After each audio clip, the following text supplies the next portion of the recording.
America की सोच में अब दरार शुरू हो गया है। तो अमेरिका के सेनेटर जिन्होंने आज से 2 हफ्ते पहले, आपको याद होगा, वार्निंग दी थी इंडिया को कि हम आपकी इकोनॉमी को क्रश कर देंगे, सेनेटर लिंडसी ग्राहम, इनका दोस्तों आज मॉर्निंग में बयान आता है कि प्लीज इंडिया हमारी हेल्प करे सो दैट जो रशिया यूक्रेन का मुद्दा चल रहा है इसको जल्दी से सॉल्व किया जा सके। प्लीज इंडिया अपने इन्फ्लुएंस का इस्तेमाल करे। बस हवा निकल गई। अब यूक्रेन का लड्डू तो ट्रंप को खाना था, ये मोदी जी कहां से पहुंच गए भाई? मोदी जी कहां से पहुंच गए? यूक्रेन का लड्डू कह रहे मेरा है, ट्रंप कह रहा नहीं मेरा लड्डू है। ये देखिए साहब, सेवरल की issues including the latest development in Ukraine, यानी कि यूक्रेन की बातचीत में रूस के साथ अब भारत भी आ गया। ये कह रहे हैं कि अगर इंडिया रशिया और यूक्रेन के बीच में चल रहे प्रॉब्लम को सॉल्व करवाएगा तो उससे इंडिया और अमेरिका के संबंध भी बेटर हो जाएंगे। आप मोदी को झुका नहीं सकते। This is what Kurt Campbell is saying.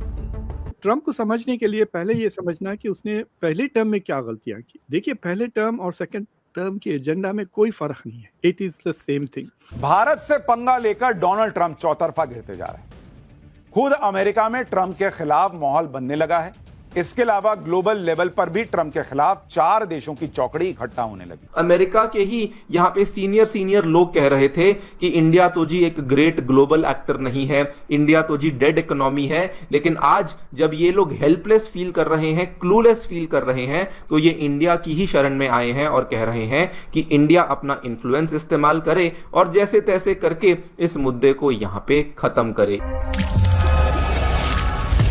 नमस्कार दोस्तों, भारत की इकोनॉमी को डेड बोलने वाला अमेरिका अब भारत से मदद मांग रहा है। जी हाँ दोस्तों, भारत पर 50% टैरिफ लगाकर भारत की इकोनॉमी को क्रैश करने का दावा करने वाले अब भारत से मदद की भीख मांग रहे हैं कि भारत रूस यूक्रेन की जंग रोकने के लिए हमारी मदद करे। दोस्तों, अभी 2 दिन पहले ही अमेरिका से एक शांति दूत रूस पहुँचा था, जहाँ पर रूस यूक्रेन मुद्दे पर पुतिन और ट्रंप की मीटिंग का ऐलान हुआ था। लेकिन उससे पहले पुतिन ने पीएम मोदी को फोन कॉल करके इस बारे में जानकारी दी थी और भारत ने भी इस मीटिंग का समर्थन भी किया है। इसको देखते हुए अब अमेरिका को लगता है रूस यूक्रेन जंग रोकने में भारत भी कुछ मदद करे, क्योंकि दोस्तों रूस के राष्ट्रपति पुतिन की शर्तें बहुत सख्त है जो अमेरिका सोल्व नहीं कर सकता। इसलिए यूएस सेनेटर लिंडसी ग्राहम ने बोला है कि इस मुद्दे पर भारत अमेरिका की हेल्प करे। कि अमेरिका के जो सेनेटर लिंडसी ग्राहम, ये वही वाले सेनेटर जिन्होंने कहा था कि इंडिया की इकोनॉमी को क्रश कर देंगे, he is now urging India कि प्लीज अपनी ग्लोबल पोजीशन का इस्तेमाल कीजिए, अपने रशिया के साथ इन्फ्लुएंस का इस्तेमाल कीजिए और यूक्रेन वाले मुद्दे को प्लीज यहां पर आप समाप्त करवा दीजिए। आप यहां पे देखिए, इनकी फ्रेमिंग को ध्यान से देखिए। इन्होंने मालूम है क्या कहा? ये कह रहे हैं कि अगर इंडिया रशिया और यूक्रेन के बीच में चल रहे प्रॉब्लम को सॉल्व करवाएगा तो उससे इंडिया और अमेरिका के संबंध भी बेटर हो जाएंगे। भाई, why will India want that? आपके साथ संबंध आपको बेटर करने हैं तो आप कुछ ना कुछ स्टेप लीजिए, हम आपकी हेल्प करें और उससे आप एक्सपेक्ट करते हैं कि हमारे संबंध आपके साथ बेटर हो जाएंगे।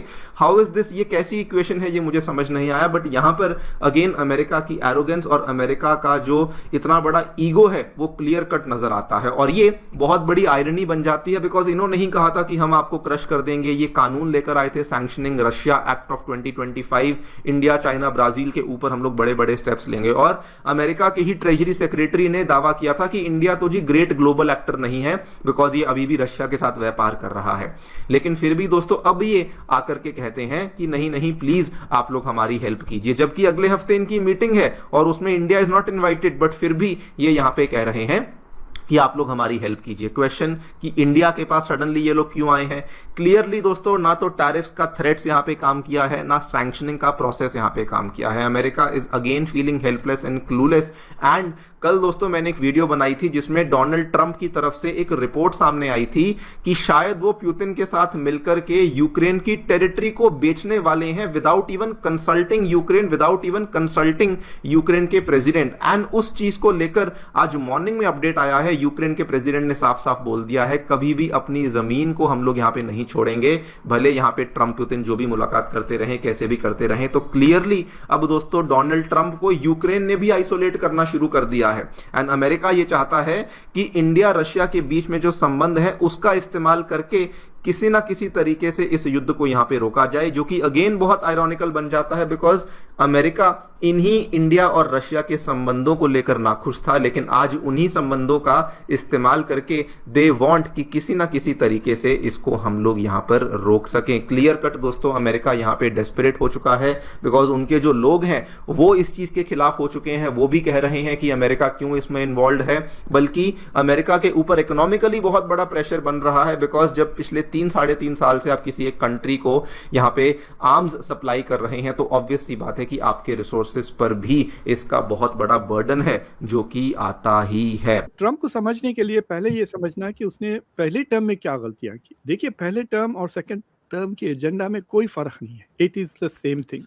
इन्होंने जब भी हार्ले डेविडसन को लेकर टैरिफ लगाने की कोशिश की थी, चाइना पे टैरिफ लगाया, नाफ्टा को नेगोशिएट किया, कनाडा और मेक्सिको पर भी टैरिफ लगाए, अभी भी वैसी चीज उसने की है एट अ बिगर स्केल।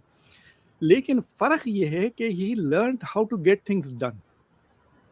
तो पहली बार जब उसकी जो स्टाफ थी जिनको उसने सेलेक्ट किया था, आपको याद है जनरल से भरे हुए थे, राइट? अब तो सारे छिचोरे जमा कर लिए उसने। तो वो जो जनरल्स थे they were acting as a break on him. तो इट वाज लाइक गाड़ी चला रहा था विद ब्रेक। लेकिन अब जितने भी बंदे हैं दे आर एक्सीलरेटर दबाने वाले लोग हैं, मतलब ट्रम्प से तेज जाने की कोशिश कर रहे हैं, राइट?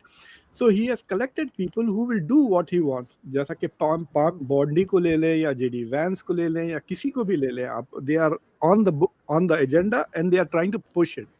तो इसलिए इतना ज़्यादा असर नज़र आ रहा है। लेकिन वो बचकानी हरकतें हैं। मुझे लगता है कि he has an inferiority complex towards Obama. तो पहले तो जब ओबामा से पूछा गया था, जब 2016 में ट्रम्प ने जीता था, तो ओबामा ने मजाक से कहा था कि मैं तो 2 टर्म जीता हूँ। तो अब वो चुप गई थी ट्रम्प को। अब ट्रम्प ने भी 2 बार जीत गया है, राइट?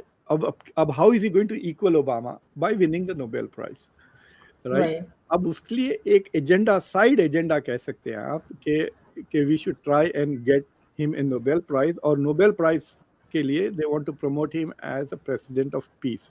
तो अब 7 सीज फायर्स क्लेम कर रहे हैं वो, इथियोपिया और इजिप्ट के बीच में, और ये जो ईरान और इजराइल के बीच में भी एजेंडा है उनका, अजरबैजान और आर्मीनिया के बीच में है, रवांडा, अफ्रीका में रवांडा और जो डेमोक्रेटिक रिपब्लिक ऑफ कॉन्गो में है, सो ये कंबोडिया और थाईलैंड, सो के बीच में he is claiming all of this. तो सबसे ज्यादा रेजिस्ट कौन कर रहा है इस इश्यू पे? मोदी है।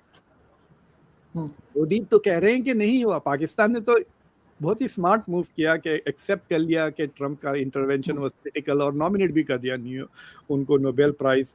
और उसके बाद अब ये अजरबैजान आर्मीनिया वाला कर रहे हैं, खुद नेतन्याहू ने कर दिया है। तो I think he is personally a little irritated with Modi, कि मैं कहता रहता हूँ ये मेरे दोस्त हैं और ये मुझे प्रमोट नहीं कर रहे हैं for Nobel prize. I think that is one aspect of it.